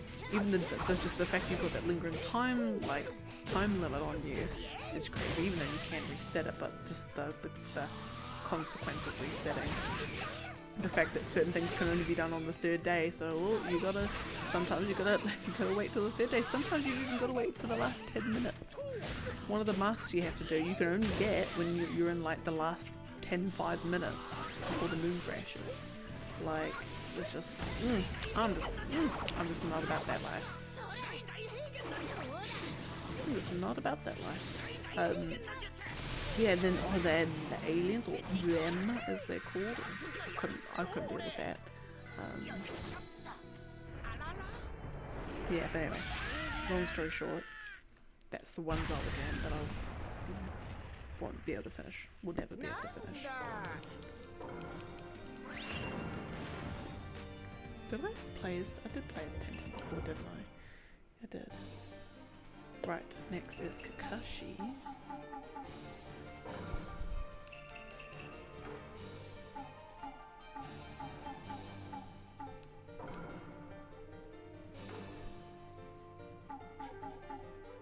One thing I'm just thinking. There, Lightning Blade speed.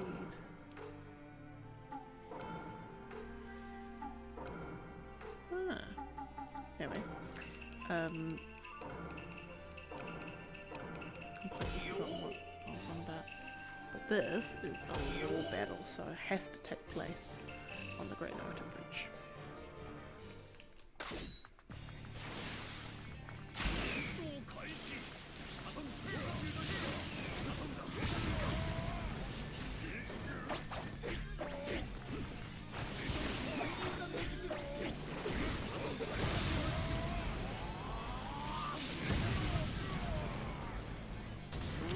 Now that I think about it, as much as I love Ocarina of Time, there's actually a lot that scares me about that game.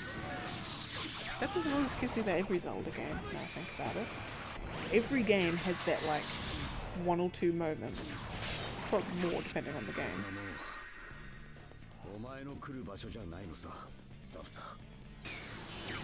That's just scary. So like Ocarina of Time, Forest Temple music, and I suppose Forest Temple stuff, scary. Shadow Temple, Kakariko Graveyard at night, scary. Redeads, a little bit scary, especially if you're not expecting them. Gibdos, again, if you're not expecting them, scary. P-hats, screw the P-hats, oh my goodness, good golly gracious. So there's like, so when you're like young Link, and you're in Hyrule Field, there's these things called P-hats, and they look like giant, things, and they're just like planted around the Hyrule Field, and when you get close to them they like lift up off the ground, and there's like spinny blades underneath them, like obviously like leaf blades, but they're like spinny blades, and they just suddenly just start like flying towards you. Oh, it's crazy. I can't deal. So I try and avoid them wherever possible. Yeah, they're scary. Yeah, there's just a lot. And then so there's that, Majora's Mask, need not go over it again, that's just, my life. Wind Waker, that's another game I haven't played. Wind Waker I really want to play. But again, one of those things that like, I know a lot about Wind Waker having never played it. So like the big octos, like the giant octos, I think they're still just big octos that you come across. So like when you're going into you're in the ship, and I think it's when you see seagulls circling around, you go in, and suddenly there's like the whole water like swirls into a whirlpool, and this giant like octopus comes out of the ground. You have to like, sail around and shoot its eyes to down it. So that will probably would creep me out. The Earth Temple is apparently like a bit more like zombie and ghosty, poe-y, should I say?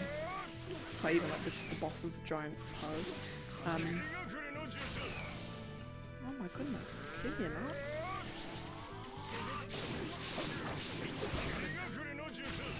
Oh my goodness.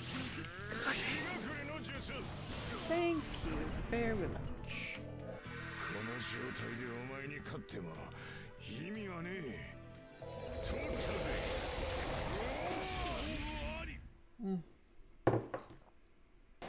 Okay, so it's Wind Waker. Twilight Princess is just creepy all around, like the sounds that all the Twilight monsters make, the Twilight itself, the underwater bits, the bits where you're like fighting the giant bug on Lake Hylia. Like, goodness gracious, it's scary. What else? There's the pose. There's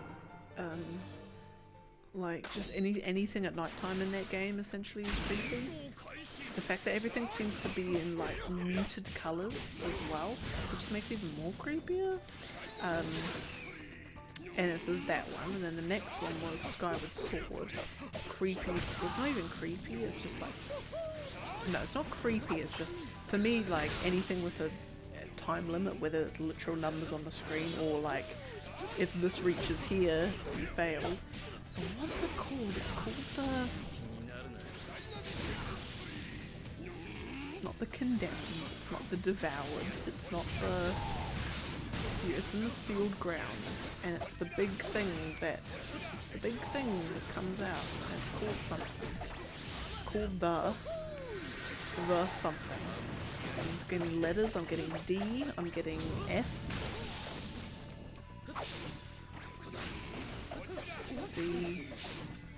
The something.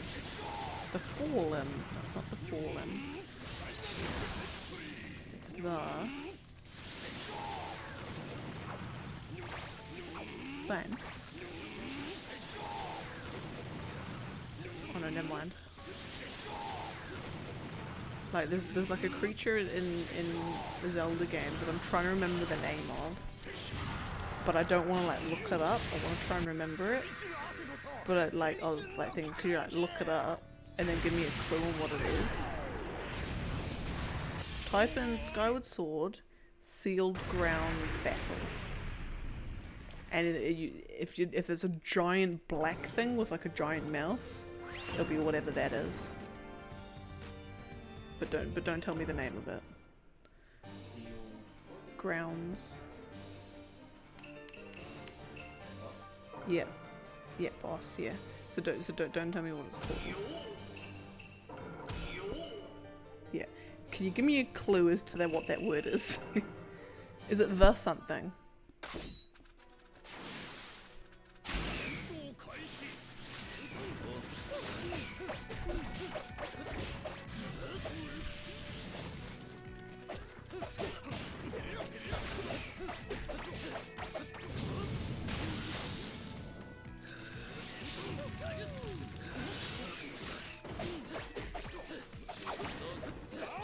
It is the end. Is the second word begin with D? No, what does it begin with? The I? I? Really?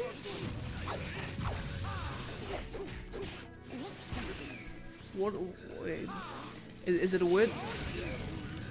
Incarcerated? The imprisoned. Ah, thank you very much. Oh, so, well, you are incarcerated when you go to prison. Ah, the imprisoned. So I knew that there was a D and I knew that there was an S in there. Yes, because when I was thinking about it, I'm like, it's the, and I'm seeing a D and I'm seeing an S. Yeah, the imprisoned fight. Yeah, so the imprisoned fight, so you do 3 of them during the fight. So basically there's like a giant like spiral hole pit, with like the pit, Link falls in the pit. Yeah, anyway. And then like right at the bottom there's like a stone stake in the ground that's like containing the imprisoned. And then eventually obviously the imprisoned breaks free 3 times, so it's a pretty rubbish seal. And it's because there's like a spiral pit pathway leading all the way out of it. So it's like trying to go up the spiral pathway, so you've got to stop it from reaching the top. So like the first one, it doesn't have any legs, so it's just like wiggles like a worm its way up.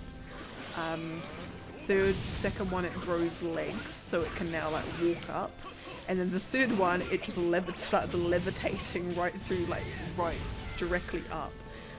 So then you end up getting a cannon, and you've got another character gets a cannon, so you've got to command them to shoot the cannon, that sort of thing.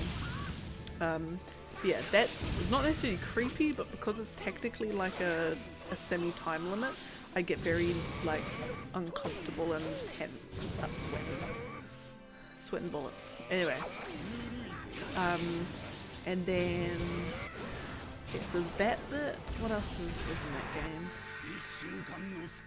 There's no creepy dungeons. Now think about it. I'm trying to think of what that game is. There's no creepy dungeons. There is underwater bits though. I suppose you could say the Linearu, so I'm not particularly, I've never been much a fan of like mechanical stuff, so there's like a Linearu mining facility, and there's all like time shift stones and everything, which there's like a stone which sort of in a area around the stone, things like go back in time. It's pretty cool. It's like a really neat like puzzles and mechanics around it, but because I don't particularly like the environment that all that stuff is in. So there's that. There's not actually too much creepy with that game. It's a bit more lighter tone, definitely a lot more lighter tone than Twilight Princess. Like way. And then we came next, Breath of the Wild was next. Which is so much to love about that game. But there is I suppose the Tiflo or Typhlo ruins, where it's literally just pitch black, like this particular area. It's like almost like enshrouded in this like veil of darkness, but everything is just pitch black, and so you have to light all these like torches and everything to even get a semblance of light. And then you're wandering, you just see this eye appear, and it's just like a giant Hinox, which is kind of like a big like pig cyclops, essentially. It's like stood up because you walked right past it, and it's now its eyes looking at you, and it's just so there's that. There's also like even just the guardians themselves, like the little pig robot thingies. They're creepy as all hell, because they're not necessarily indestructible. At least at the start they definitely are. Actually no, they're not. You can even beat them at the start, because they shoot like a laser, and the laser is just like super powerful. It like lights all the grass next to you on fire as well, so it's even harder to dodge it. I'm just going to update this while I talk. And, it does all that sort of stuff. But with a very, very, very precisely timed shield deflect, even with just the most basic wooden pot lid, you can actually deflect the laser back at them. And it takes like a third of their health bar off. So it's really super handy. But again, precise timing, and if you muck up then you're dead, practically. Yeah, so those are creepy, especially like the flying ones is where you get like flying sentinel guardian sort of things, so you climb through some ruins and then you'll just like, and there's this giant like, I think there's 3 of them, there's 3, like giant labyrinths in the game. And so you'll just be like going through, and you'll turn a corner, and then the guardian's literally sitting right there, and then just lights up, and now just starts like firing at you. Oh, it's creepy. And then because the music changes as well, when it does these weird like creepy like high key piano, fast piano key sounds. It's just like when a guardian sees you, it's just like it's immediately you're just like, oh beans, what have I done?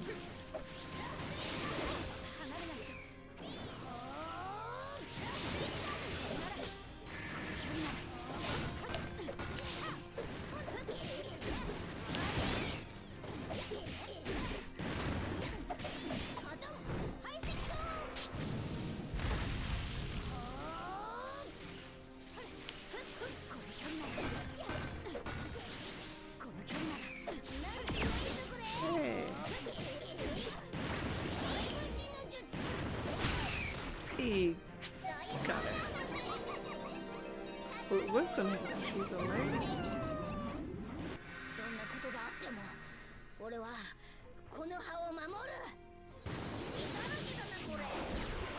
See, it didn't do the kissy thingy. Who was it with that it did the kissy thingy? And I'm like, I've never seen that before. Was it with Yamato? Was it with Yamato? So with Kaguya. Try and see if it was recent one, I'm pretty sure as well.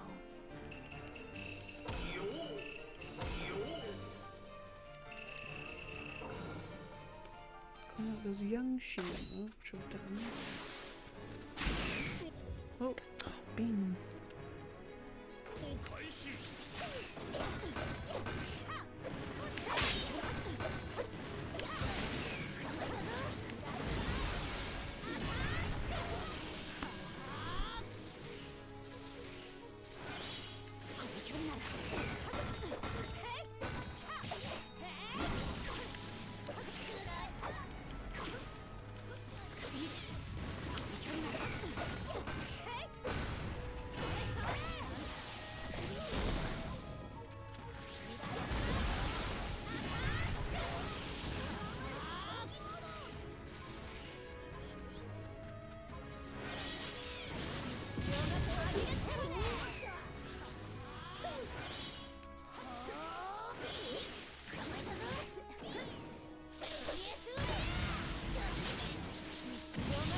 Here we go, lovely. Lovely jubbly. Right, I reckon I'll do 2 more fights. So we've got Asuna and then Hanzo. And I'll call it a day there.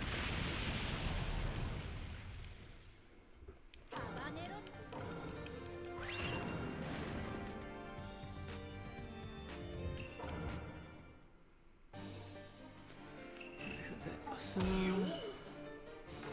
I won't do a reanimation. Does it even change the picture? It does. Yeah, it does. And then alright.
Nope. There we go.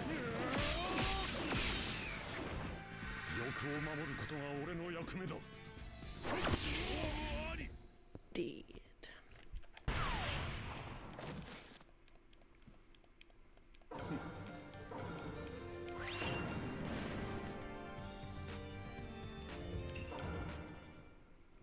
Right, next is last one, should I say?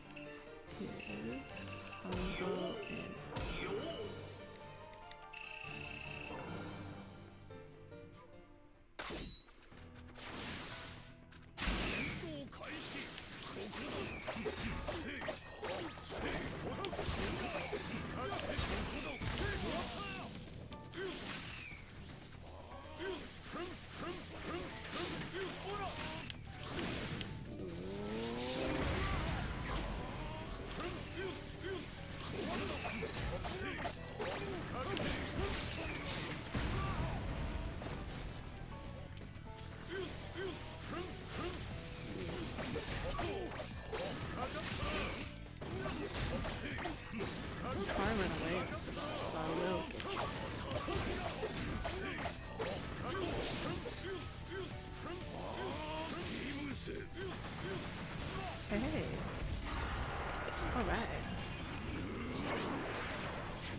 could do that so much better in my old age. My old age, I'm getting a bit rusty on it.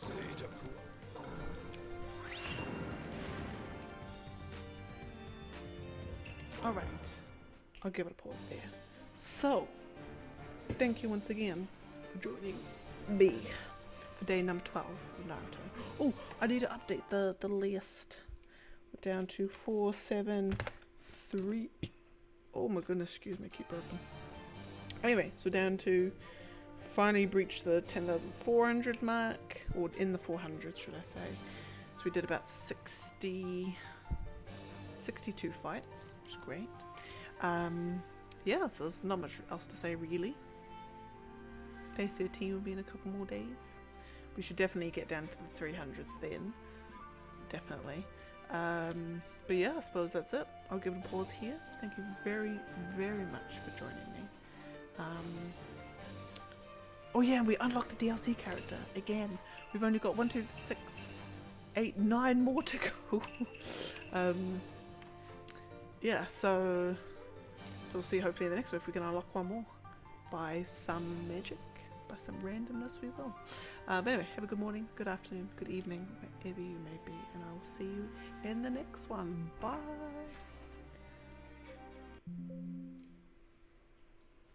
Have you checked that they're actually playable? No, because I'm scared that the game's going to crash. So I might do that right at the end. Because you can select them, like, and it, you know, goes to mood changing your opponent.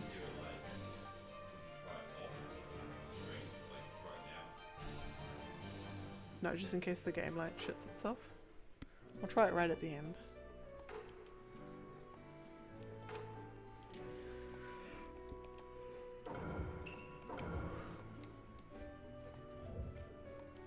I'm down to 10,453. So I've almost done. I've probably done about 800 fights so far. Yeah.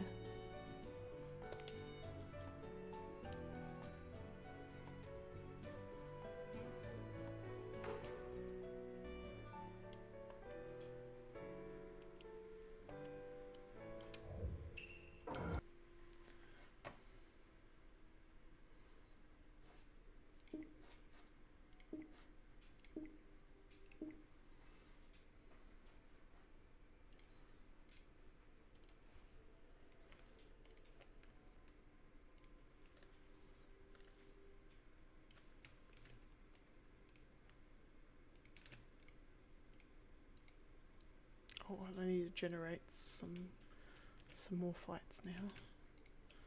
But I'll do that at the weekend.